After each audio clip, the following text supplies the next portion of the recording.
Would you leave a six-figure Wall Street job to chase an idea nobody believed in, just because your gut told you to? That's exactly what Jeff Bezos did.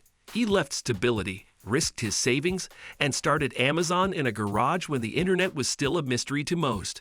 In this video, we'll break down the truth behind his leap, what drove him, what he faced, and how a man with no retail experience built a trillion-dollar empire from scratch. This isn't a rags-to-riches story. It's a risk-to-revolution one. Stick around, because this just might change how you see risk, fear, and your own big idea. The job everyone else would have kept. In the early 90s, Jeff Bezos was climbing fast. He was a senior VP at D. Shaw, a prestigious hedge fund. He had status, money, and a future most people would kill for. But Bezos couldn't shake one thought. The internet was about to explode, and he wasn't part of it. He learned web usage was growing at 2,300% per year. That stat haunted him. Most people would have stayed put, but Bezos felt a calling, something bigger than comfort. That internal tension, the gap between safety and significance, is what led him to walk away. It wasn't reckless. It was calculated courage. The regret minimization framework. Before leaving his job, Bezos created something he called the regret minimization framework. He asked himself one simple question: when I'm 80, will I regret not doing this? The answer was clear. He wouldn't regret failing. He'd regret not trying. That mindset stripped the fear out of the decision. It wasn't about immediate success. It was about living without lifelong regret. That's what gave him the push to leave Wall Street and chase a dream that had no guarantees. Most people think success starts with a brilliant idea. For Bezos, it started with a question, and the courage to act on the answer. No retail experience, no problem. When Bezos launched Amazon in 1994, he didn't know the first thing about warehouses, shipping, or retail. He was a tech guy, not a merchant, but he wasn't intimidated by what he didn't know. He dove in, learning everything from how to pack boxes to how to build supply chains.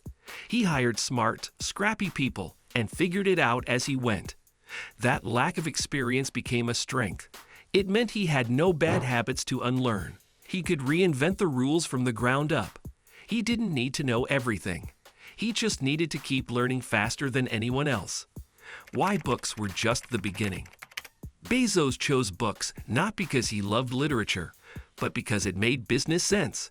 Books were easy to ship, had a massive variety, and no single seller carried them all. That meant Amazon could immediately offer more than any physical store.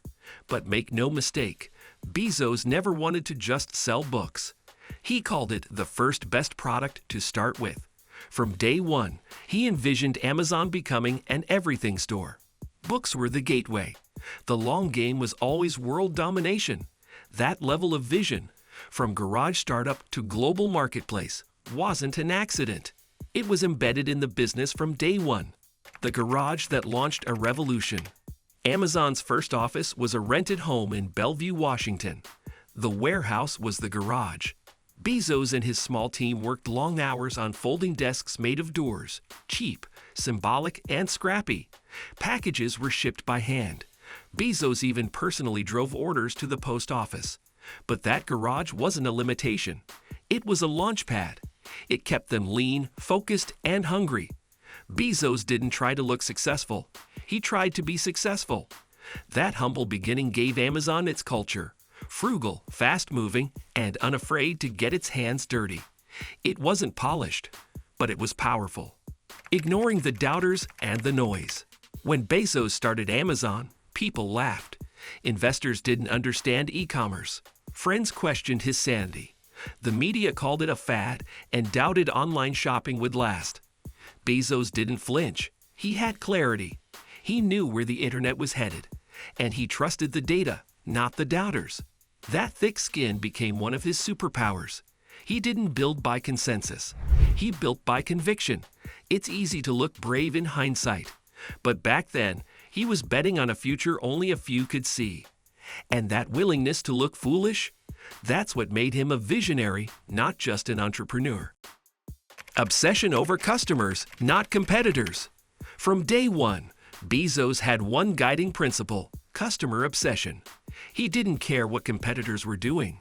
He cared about what customers wanted, even before they knew they wanted it. Faster shipping, more selection, lower prices, better service. He built Amazon around those needs. He once said, "If we have a good quarter, it's because we earned it 3 years ago." That forward-thinking mindset meant always staying 10 steps ahead. Instead of chasing profits, he chased loyalty. Instead of marketing tricks, he focused on delivering value. That obsession became Amazon's edge, and it never stopped scaling. Failing boldly, learning fast. Bezos doesn't pretend to have a perfect track record. In fact, he celebrates failure, as long as it comes from swinging big. Amazon has launched several products that flopped: the Fire Phone, WebPay, and others. But each failure taught them something. Bezos said, "If you're going to take bold bets, they will be experiments. And if they are experiments, you don't know ahead of time if they'll work." That mindset, fail fast, fail forward, is baked into Amazon's DNA.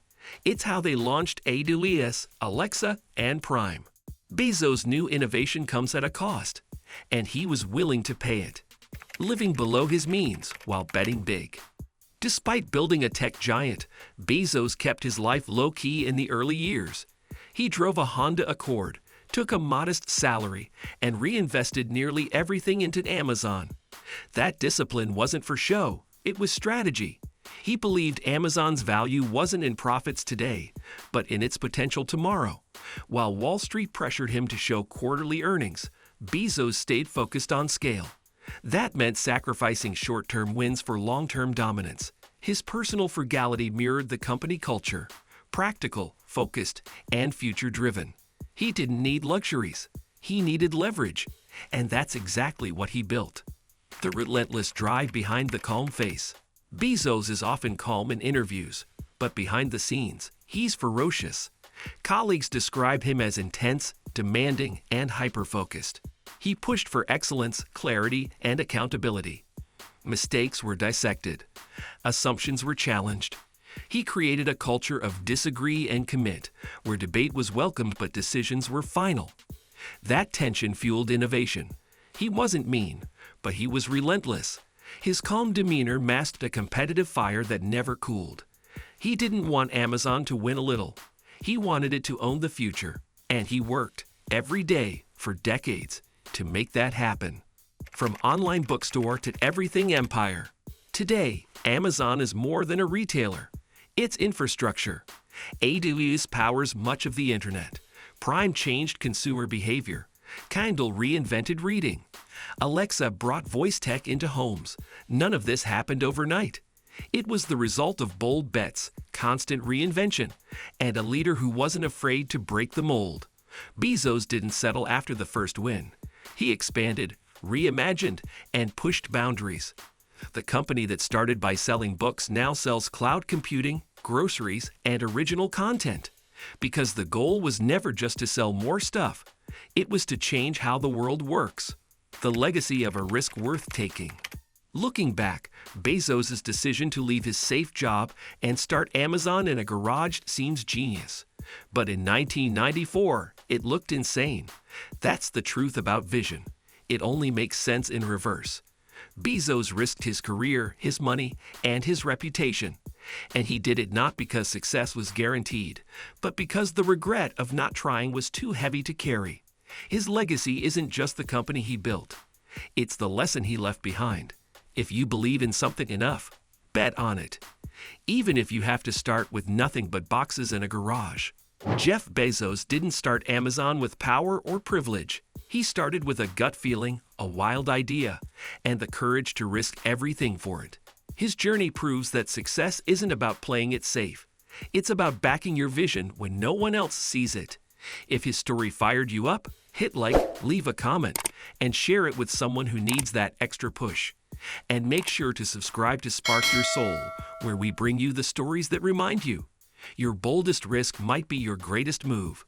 Keep building. Keep believing.